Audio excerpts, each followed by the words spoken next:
मेरे प्यारे देशवासियों, नमस्कार। अक्सर मन की बात में आपके प्रश्नों की बौछार रहती है।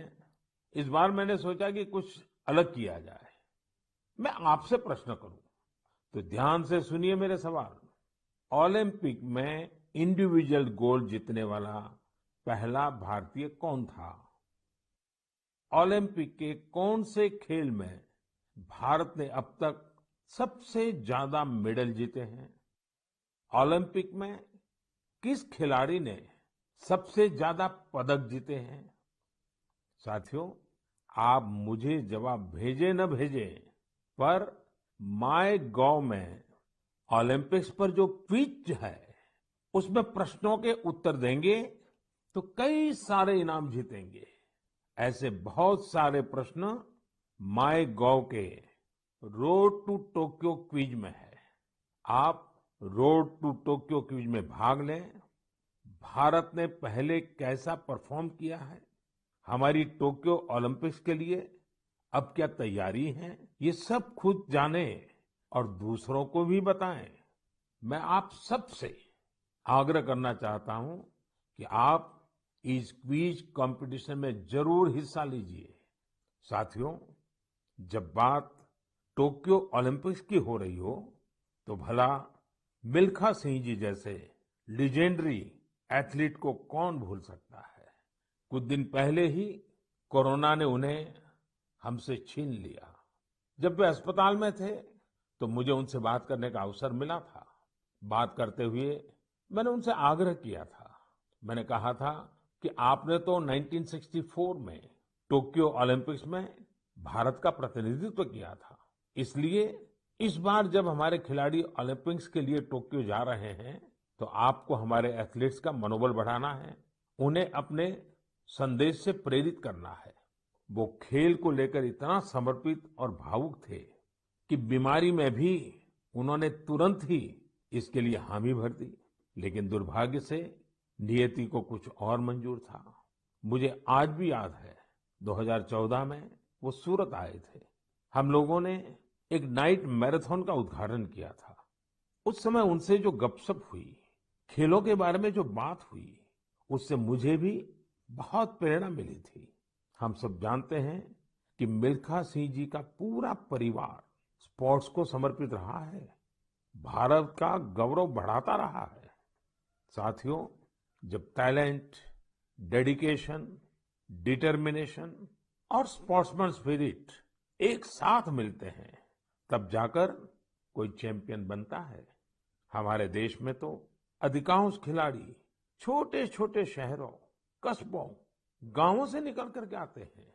टोक्यो जा रहे ओलंपिक दल में भी कई ऐसे खिलाड़ी शामिल हैं जिनका जीवन बहुत प्रेरित करता है। हमारे प्रवीण जाधव जी के बारे में आप सुनेंगे तो आपको भी लगेगा कि कितने कठिन संघर्षों से गुजरते हुए प्रवीण जी यहाँ पहुंचे हैं।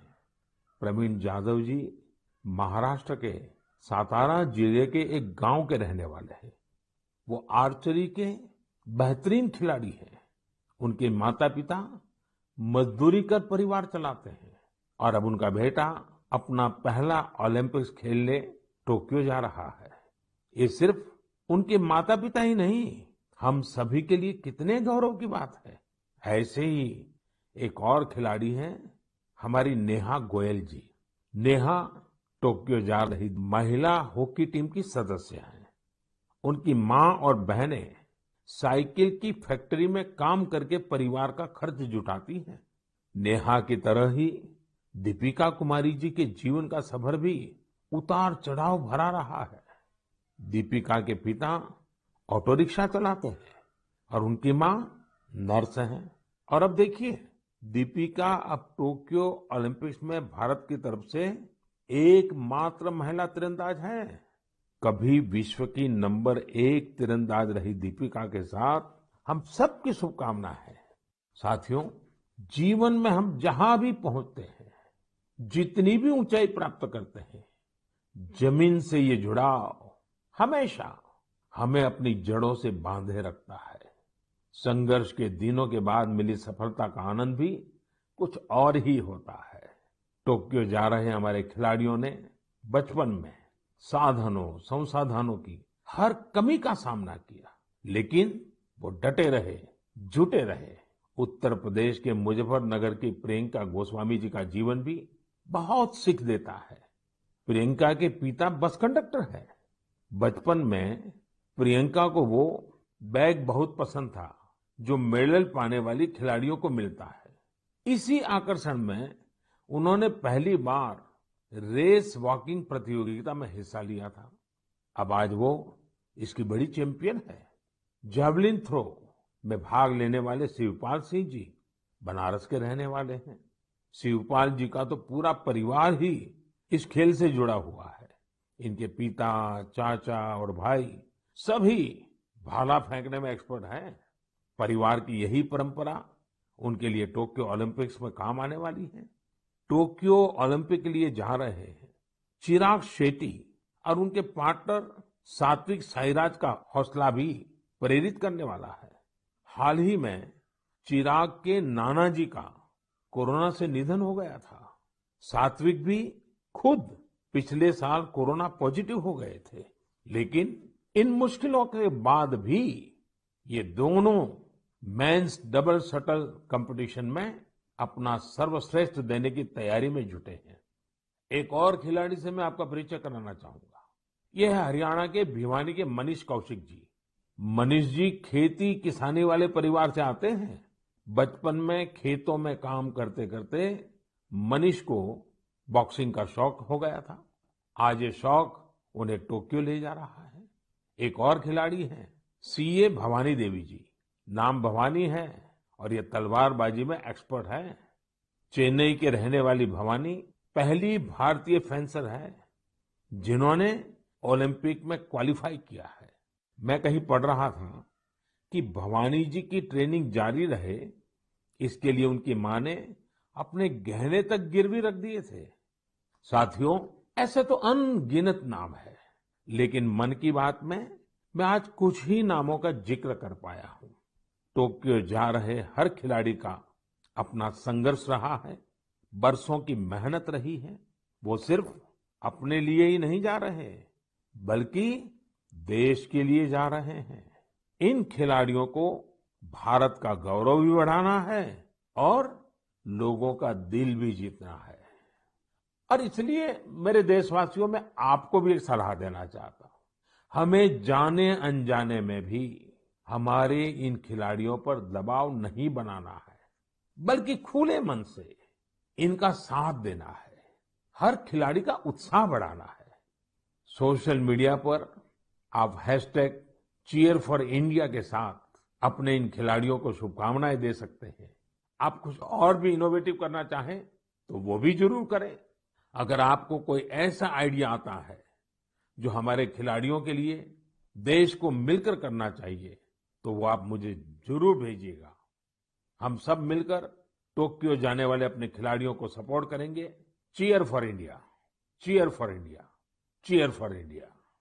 मेरे प्यारे देशवासियों, कोरोना के खिलाफ हम देशवासियों की लड़ाई जारी है, लेकिन इस लड़ाई में हम सब साथ मिलकर कई असाधारण मुकाम भी हासिल कर रहे हैं। अभी कुछ दिन पहले ही हमारे देश ने एक अभूतपूर्व काम किया है।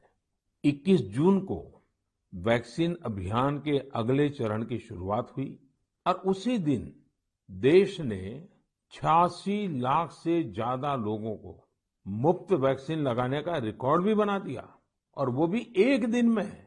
इतनी बड़ी संख्या में भारत सरकार की तरफ से मुफ्त वैक्सीनेशन, और वो भी एक दिन में, स्वाभाविक है इसकी चर्चा भी खूब हुई है। साथियों, एक साल पहले सबके सामने सवाल था कि वैक्सीन कब आएगी। आज हम एक दिन में लाखों लोगों को मेड इन इंडिया वैक्सीन मुफ्त में लगा रहे हैं, और यही तो नए भारत की ताकत है। साथियों, वैक्सीन की सेफ्टी देश के हर नागरिक को मिले, हमें लगातार प्रयास करते रहना है। कई जगहों पर वैक्सीन हेजिटेंसी को खत्म करने के लिए कई संगठन, सिविल सोसाइटी के लोग आगे आए हैं और सब मिलकर के बहुत अच्छा काम कर रहे हैं। चलिए हम भी आज एक गांव में चलते हैं और उन्हीं लोगों से बात करते हैं वैक्सीन के बारे में। मध्य प्रदेश के बैतूल जिले के डुलारिया गांव चलते हैं। हेलो। नमस्कार। नमस्ते जी। मेरा नाम राजेश हिरावे, ग्राम पंचायत डुलारिया, भीमपुर ब्लॉक। राजेश जी, मैंने फोन इसलिए किया कि मैं जानना चाहता था कि अभी आपके गांव में अब कोरोना की क्या स्थिति है। सर, यहाँ पे कोरोना की स्थिति तो अभी ऐसा कुछ नहीं है यहाँ। अभी लोग बीमार नहीं है। जी। गांव की जनसंख्या कितनी है, कितने लोग हैं गांव में। गांव में 462 पुरुष है और 332 महिला है। अच्छा राजेश जी, आपने वैक्सीन ले ली क्या। नहीं सर, अभी नहीं लिया। अरे, क्यों नहीं लिया। सर जी, यहाँ पे कुछ लोगों ने कुछ व्हाट्सएप पे ऐसा भ्रम डाल दिया गया कि उससे लोग भ्रमित हो गए सर जी। तो क्या आपके मन में भी डर है। जी, सब पूरे गांव में ही ऐसा भ्रम फैला दिया था सर। अरे रे रे, ये क्या बात की आपने। देखिए राजेश जी, जी। मेरा आपको भी और मेरे सभी गांव के भाई बहनों को यही कहना है कि डर है तो निकाल दीजिए। जी। हमारे पूरे देश में 31 करोड़ से भी ज्यादा लोगों ने वैक्सीन का टीका लगवा लिया है। जी। आपको पता है ना, मैंने खुद ने भी दोनों डोज लगवा लिए हैं। जी सर।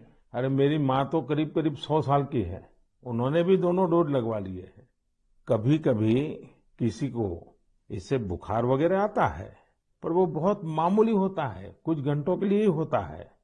देखिए, वैक्सीन नहीं लेना बहुत खतरनाक हो सकता है। जी। इससे आप खुद को तो खतरे में डालते ही हैं, साथ ही में परिवार और गांव को भी खतरे में डाल सकते हैं। जी। और राजेश जी, इसलिए जितना जल्दी हो सके वैक्सीन लगवा लीजिए और गांव में सबको बताइए कि भारत सरकार की तरफ से मुफ्त वैक्सीन दी जा रही है और 18 वर्ष से ऊपर के सभी लोगों के लिए ये मुफ्त वैक्सीनेशन है। जी। जी। तो ये आप भी गांव में लोगों को बताइए, और गांव में ये डर का तो माहौल का कोई कारण ही नहीं है। कारण यही सर, कुछ लोगों ने ऐसी गलत अफवाह फैला दी जिससे लोग बहुत ही भयभीत हो गए। उसका उदाहरण देते जैसा उस वैक्सीन को लगाने से बुखार आना, बुखार से और बीमारी फैल जाना, मतलब आदमी की मौत हो जाना, यहाँ तक के वो अफवाह फैला। हो। देखिए, आज तो इतने रेडियो, इतने टीवी, इतनी सारी खबरें मिलती हैं और इसलिए लोगों को समझाना बहुत सरल हो जाता है। और देखिए, मैं आपको बताऊं, भारत के अनेक गांव ऐसे हैं जहां सभी लोग वैक्सीन लगवा चुके हैं, यानी गांव के 100% लोग। जैसे मैं आपको एक उदाहरण देता हूं। जी। कश्मीर में बांदीपुरा जिला है।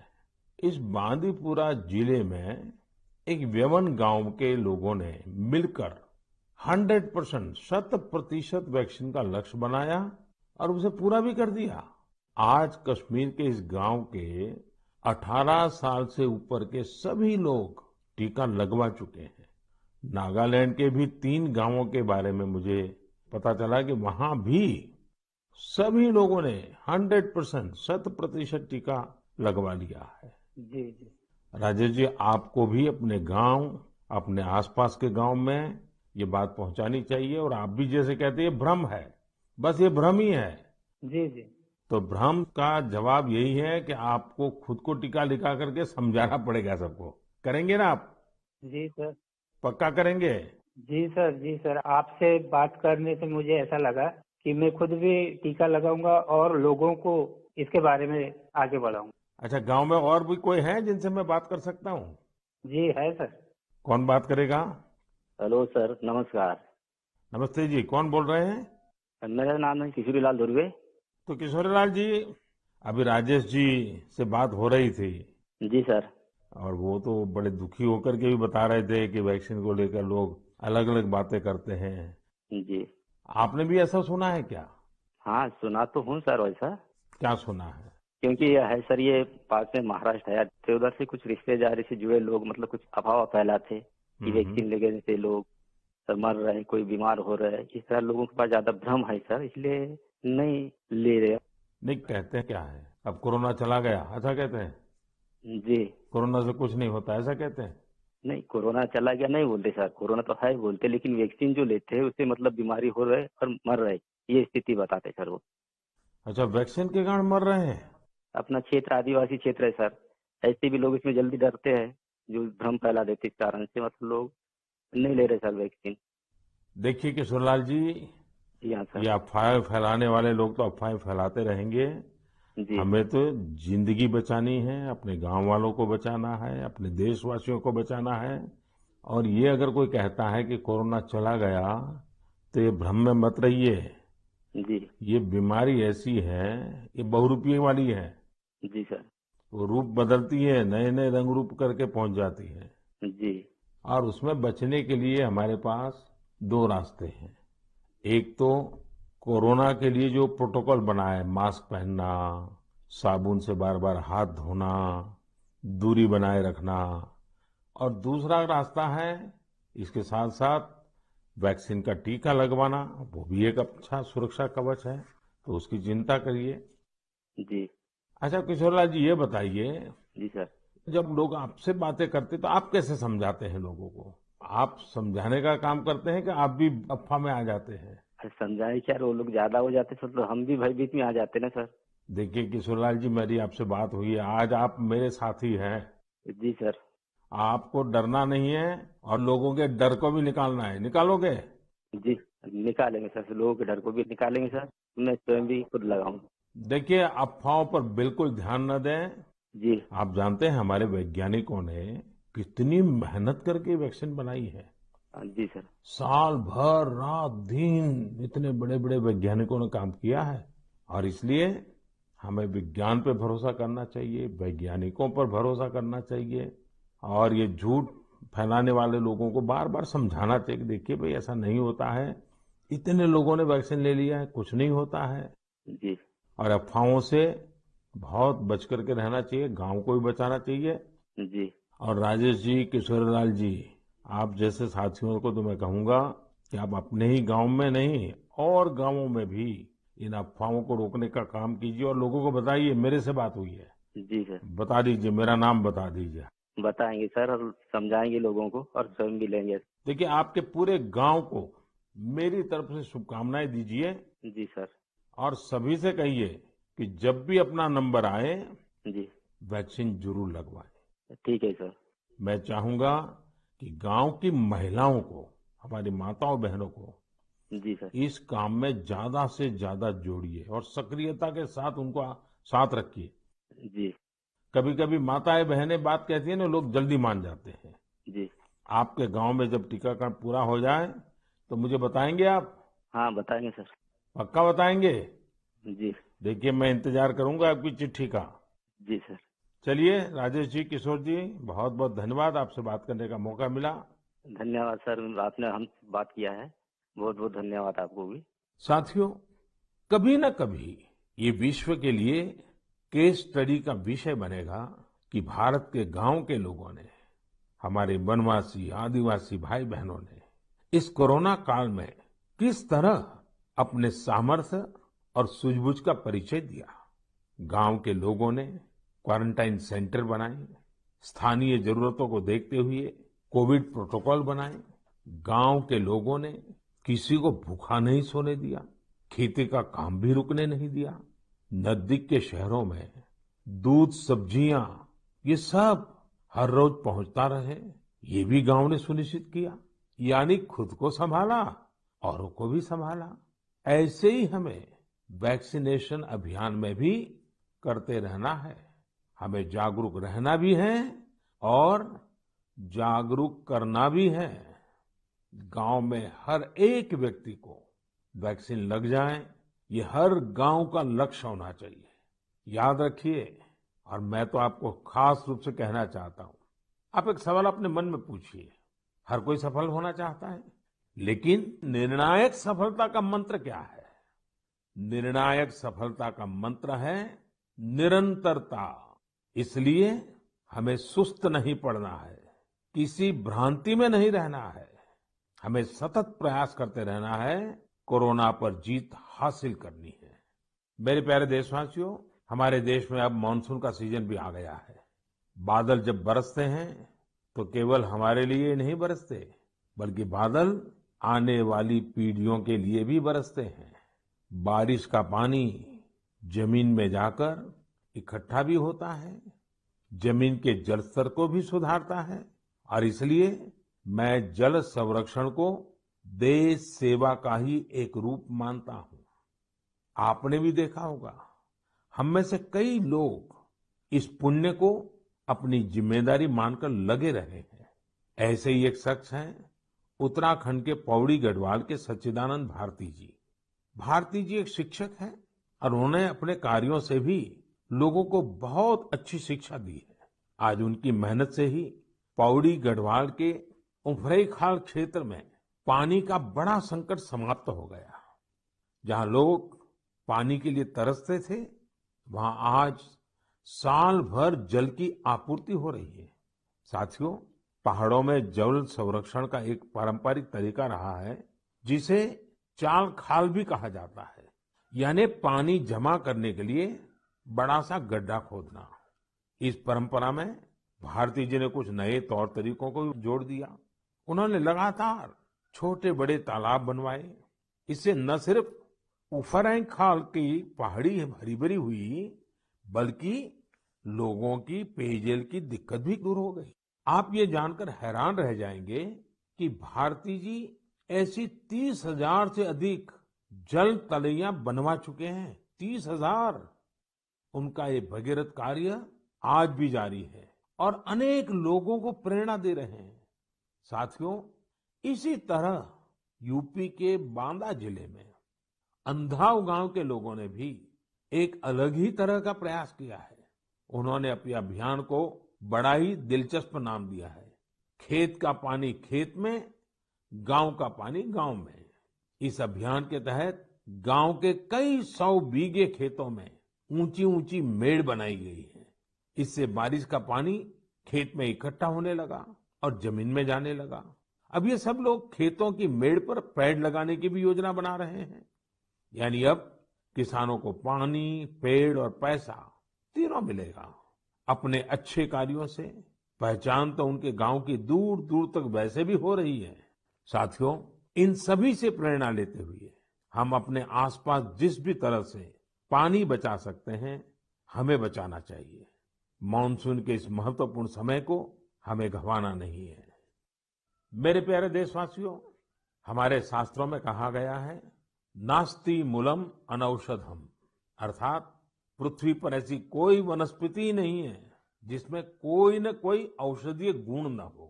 हमारे आसपास ऐसे कितने ही पेड़ पौधे होते हैं जिनमें अद्भुत गुण होते हैं, लेकिन कई बार हमें उनके बारे में पता ही नहीं होता। मुझे नैनीताल से एक साथी भाई परितोष ने इस विषय पर एक पत्र भेजा है। उन्होंने लिखा है कि उन्हें गिलोय और दूसरी कई वनस्पतियों के इतने चमत्कारी मेडिकल गुणों के बारे में कोरोना आने के बाद ही पता चला। परितोष ने मुझे आग्रह भी किया है कि मैं मन की बात के सभी श्रोताओं से कहूं कि आप अपने आसपास की वनस्पतियों के बारे में जानिए और दूसरों को भी बताइए।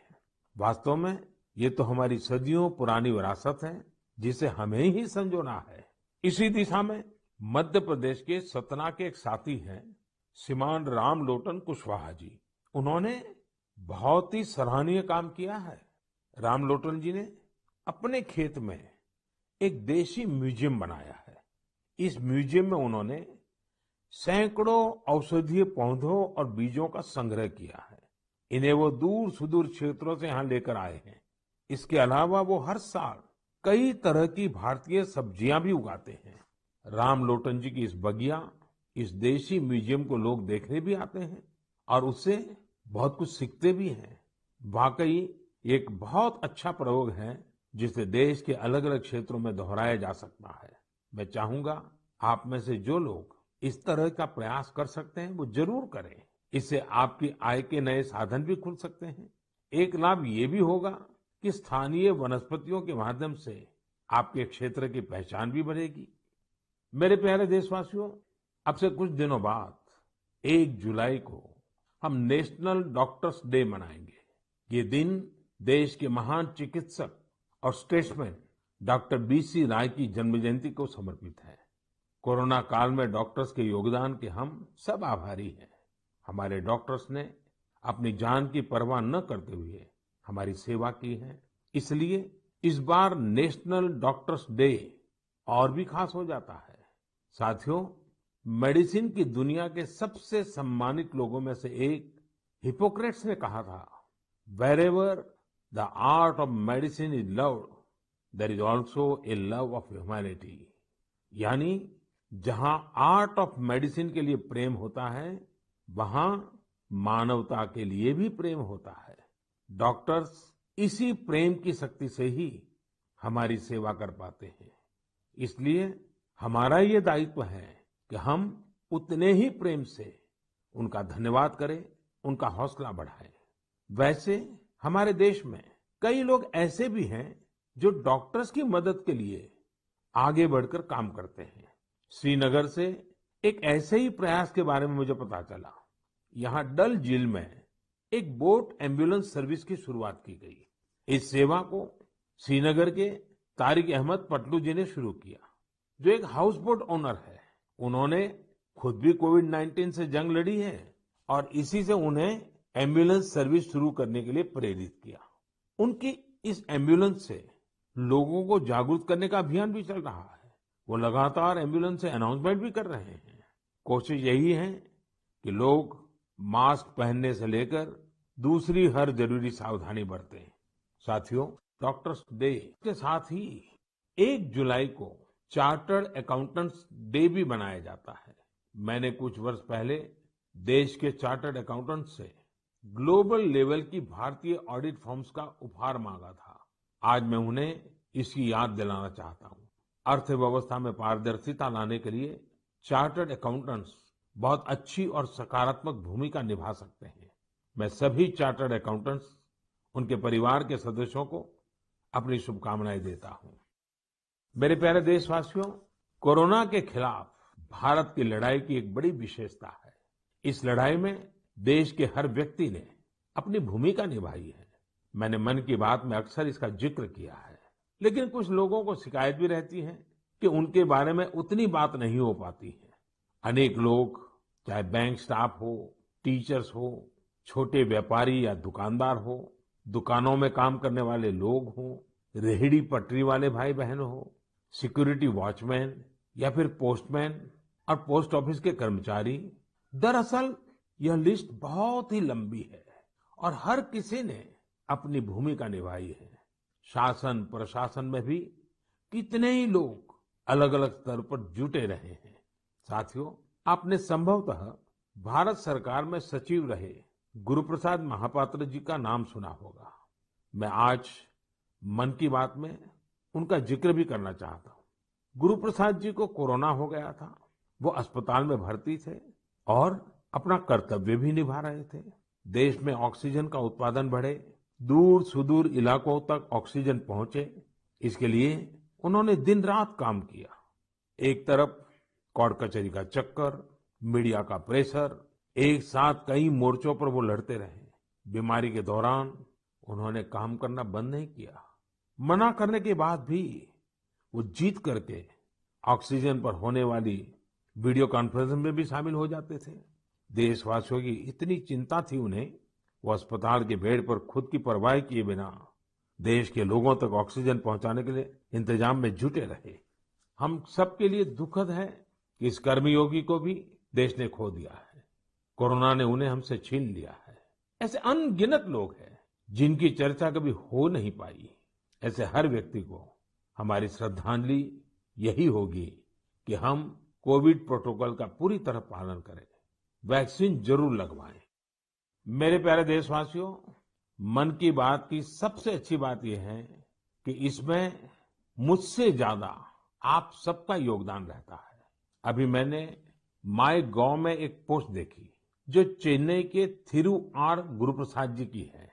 उन्होंने जो लिखा है वो जानकर आपको भी अच्छा लगेगा। उन्होंने लिखा है कि वो मन की बात प्रोग्राम के रेगुलर लिसनर है।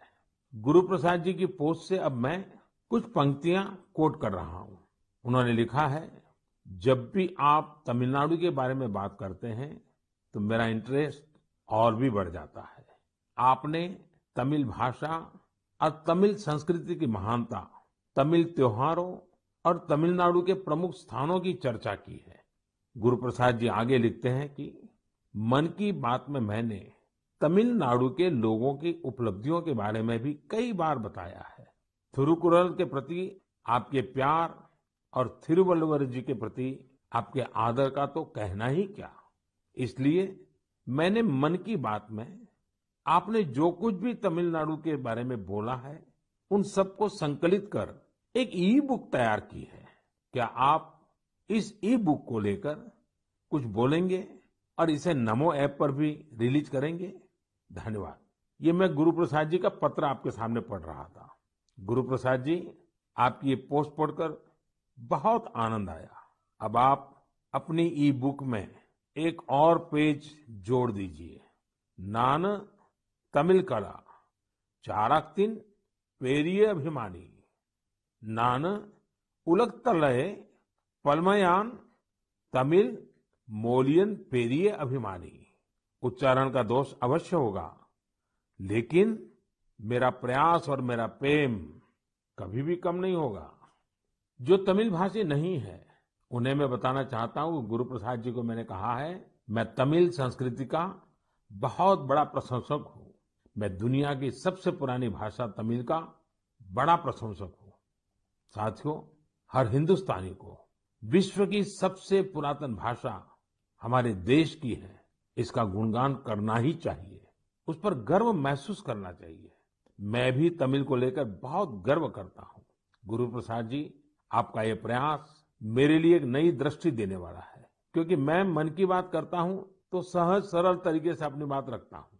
मुझे नहीं मालूम था कि इसका ये भी एक एलिमेंट था। आपने जब पुरानी सारी बातों को इकट्ठा किया तो मैंने भी उसे एक बार नहीं बल्कि 2 बार पढ़ा। गुरु प्रसाद जी, आपकी इस बुक को मैं नमो ऐप पर जरूर अपलोड करवाऊंगा। भविष्य के प्रयासों के लिए आपको बहुत बहुत शुभकामनाएं। मेरे प्यारे देशवासियों, आज हमने कोरोना की कठिनाइयों और सावधानियों पर बात की। देश और देशवासियों की कई उपलब्धियों पर भी चर्चा की। अब एक और बड़ा अवसर भी हमारे सामने है। 15 अगस्त भी आने वाला है। आजादी के 75 वर्ष का अमृत महोत्सव हमारे लिए बहुत बड़ी प्रेरणा है। हम देश के लिए जीना सीखें। आजादी की जंग देश के लिए मरने वालों की कथा है। आजादी के बाद के इस समय को हमें देश के लिए जीने वालों की कथा बनाना है। हमारा मंत्र होना चाहिए इंडिया फर्स्ट। हमारे हर फैसले, हर निर्णय का आधार होना चाहिए इंडिया फर्स्ट। साथियों, अमृत महोत्सव में देश ने कई सामूहिक लक्ष्य भी तय किए हैं। जैसे हमें अपने स्वाधीनता सेनानियों को याद करते हुए उनसे जुड़े इतिहास को पुनर्जीवित करना है। आपको याद होगा कि मन की बात में मैंने युवाओं से स्वाधीनता संग्राम पर इतिहास लेखन करके शोध करने इसकी अपील की थी।